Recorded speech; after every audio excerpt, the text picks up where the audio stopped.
भारतीय जनता पक्षाची खरी शक्ती बूथवर काम करणारे कार्यकर्ते आहेत। पंतप्रधान मोदीजी यांनी स्पष्ट सांगितलं आहे, मला लोकसभेची नाही बूथची निवडणूक लढवायची आहे। त्यासाठी मला लोकसभेचे नाही बूथचे नेते हवे आहेत, असं उपमुख्यमंत्री देवेंद्र फडणवीस यांनी म्हटलं आहे। त्यांनी आपल्या एक्स या सोशल मीडिया प्लॅटफॉर्मवर ट्विट केलं आहे। ते पुढे म्हणतात की येणाऱ्या लोकसभा निवडणुकीच्या अनुषंगाने सर्व बूथवर लक्ष केंद्रित करण्यात येत आहे। बूथ चलो अभियानाअंतर्गत बैठकीमध्ये दिनांक 6 एप्रिलला नागपूर इथं उपस्थित भाजपा कार्यकर्त्यांना त्यांनी संबोधित केलं। ही निवडणूक भाजपला मत न करणाऱ्या मतदारांना देखील भाजपचा मतदार करण्याची निवडणूक आहे। भाजपचे पारंपरिक मतदार नसणाऱ्यांना देखील पंतप्रधान मोदी आणि नितीनजी गडकरी यांना मत देण्याची इच्छा आहे। हा वर्ग देखील मोदी यांच्यामुळेच भाजपला मत करू पाहत आहे।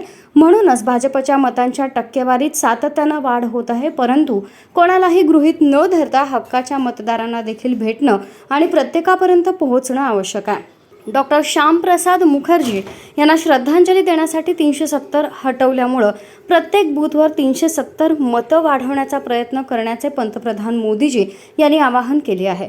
या आवाहनाला साथ घालत मेहनती सोबतच योग्य नियोजनाच्या मदतीने भाजप कार्यकर्ता भाजपला आजपर्यंतचे सर्वाधिक मत मिळवून देऊ शकतो, हा विश्वास आहे। यावेळी आमदार प्रवीण दटके, प्राध्यापक संजय बोंडे, भाजप पदाधिकारी व मान्यवर उपस्थित होते। बूथ चलो अभियानाअंतर्गत घरोघरी भेट भाजप सुपर वॉरियर्स म्हणून मतदारसंघात घरोघरी जाऊन पंतप्रधान मोदीजी यांच्या कार्याला प्रत्येक मतदारापर्यंत पोहोचवायचे आहे। याच अभियानाअंतर्गत फडणवीस यांनी दक्षिण पश्चिम नागपूर मतदारसंघातील बूथ प्रमुखांशी संवाद साधला व स्थानिक मतदारांच्या घरी भेट दिली आहे।